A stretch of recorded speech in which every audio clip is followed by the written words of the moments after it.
मित्रहो, महायुतीचं सरकार फक्त आणि फक्त आपण केलेल्या आणि न केलेल्याही कामाचा एवढा ढोल वाजवतं की तुमचे आमचे सर्वसामान्य माणसाच्या कानाचे पडदे आता फाटून गेलेले आहेत. एवढा हा कर्कश ढोल महायुतीनं वाजवलेला आहे. उद्योगात महाराष्ट्र नंबर 1, व्यवसायात महाराष्ट्र नंबर 1, महाराष्ट्राच्या अर्थव्यवस्थेची दिमागदार घोडदौड असे हे सगळे वाजत असलेले ढोल सुद्धा फुटलेत. पण तरीही ढोल वाजवण्याची स्पर्धा अजिबात संपलेली नाही आणि ती संपणार सुद्धा नाही. ढोल वाजवता तो, प्रत्यक्षात कृती काय? शून्य.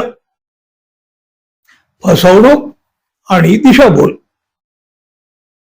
सरकारच्या याच धोरणानं आणखी एका सरकारी ठेकेदाराचा जीव गेलेला आहे.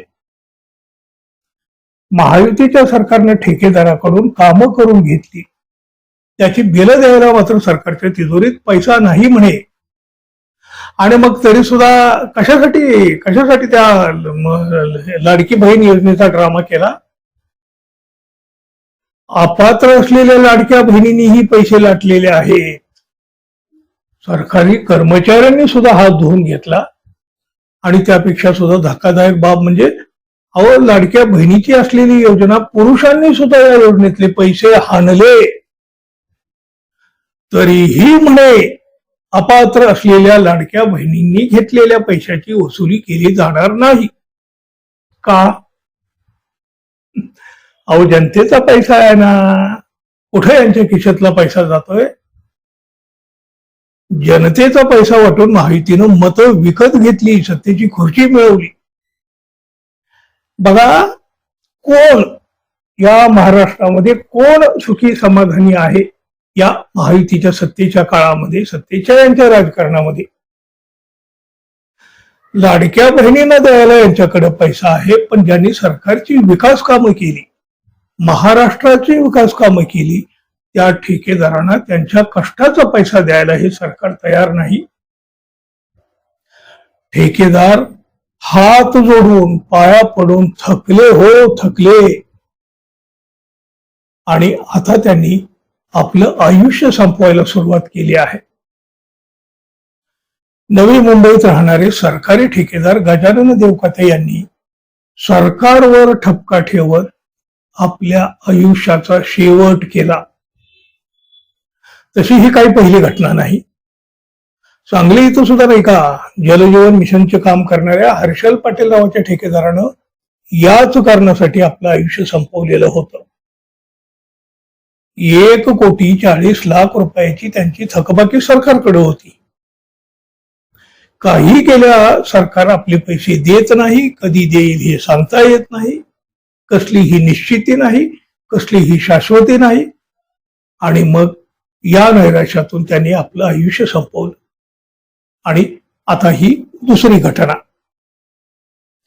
कामं करून सुद्धा बिलं मिळत नाहीत, मग आम्ही जगायचं तरी कसं, असा प्रश्न विचारित या गजानन देवकाते या सरकारी ठेकेदारानं आपलं आयुष्य अक्षरशः फेकून दिलं. या गजानन देवकाते यांनी 2024-25 आणि 2025-26 या काळामध्ये पाटबंधारे विभागाची 60 लाखांची कामं केलेली होती. ही कामं पूर्ण झाल्यावर आपल्या कष्टाचे पैसे मिळावे त्यासाठी त्यांनी पत्रव्यवहार केला. खरं तर कामं पूर्ण केल्यानंतर त्यांची बिलं देणं ही सरकारची जबाबदारी आहे. 10 वेळा कार्यालयाचे उंबरटे झिजवले तरीही त्यांची कुणी दखल घेतली नाही. आणि मग नको ते घडलं. सरकारी अनास्थेनं एक जीव घेतला, एक कुटुंब उद्ध्वस्त झालं. जबाबदार कोण? सरकारनं केलेली ही हत्या नाही का? महाराष्ट्रासाठी ही शरमेची बाब नाही का? पण सत्तेच्या धुंदीत याचा विचार कोण करणार हो? कुणीही करताना दिसत नाही. रात्रीच्या अंधारामध्ये खोकीच्या खोकी वाटली जातात. महाराष्ट्रातलं खोक्याचं राजकारण तर देशभर चर्चेला गेलं. आमदार खासदार फोडले जातात आणि पदर पैशाची गुंतवणूक करून कष्ट करणाऱ्या ठेकेदारांना अवघ्या 60 लाखासाठी आपलं आयुष्य संपवावं लागतं. घडल्या 2 अप्रिय घटना घडल्या. आणखी किती घटना घडण्याची वाट पाहिली जाणार आहे. 90,000 कोटी रुपयांची बिलं सरकारकडे थकीत आहेत. सरकार पैसे देत नाही म्हणून ठेकेदार प्रचंड आर्थिक अडचणीत आलेले आहेत. एकीकडे सरकार पैसे देत नाही आणि दुसरीकडे ठेकेदारांनी बँकाची कर्ज काढलेली आहेत. व्याज जातंय, त्यांचं व्याज किती. शासनाच्या विविध विभागाकडे गेल्या 2-2.5 वर्षापासून ही बिलं थकलेली आहेत. काय नाही हो, ठेकेदारांना आंदोलनं केली, इशारे दिले, पण या सरकारला घाम नाही फुटला. आणि मग शेवटी अशा वाईट घटना घडू लागल्या आहेत. एकीकडे सरकारकडे पैसा नाही म्हणायचा आणि दुसरीकडे आपल्या मर्जीनुसार जनतेचे पैसे फुकट वाटत सुटायचं आपल्या खुर्चीसाठी, आपल्या सत्तेसाठी. महाराष्ट्राच्या या राजकारणाच्या, राजकीय नेत्याच्या किंवा या सरकारच्या अशा धोरणाबद्दल तुम्ही काय म्हणाल मित्रांनो, जरूर सांगा. आणि जाता जाता आपल्या चॅनलला सबस्क्राईब करावं ही एक अपेक्षा तर आहे. धन्यवाद. पुन्हा भेटू. नमस्कार.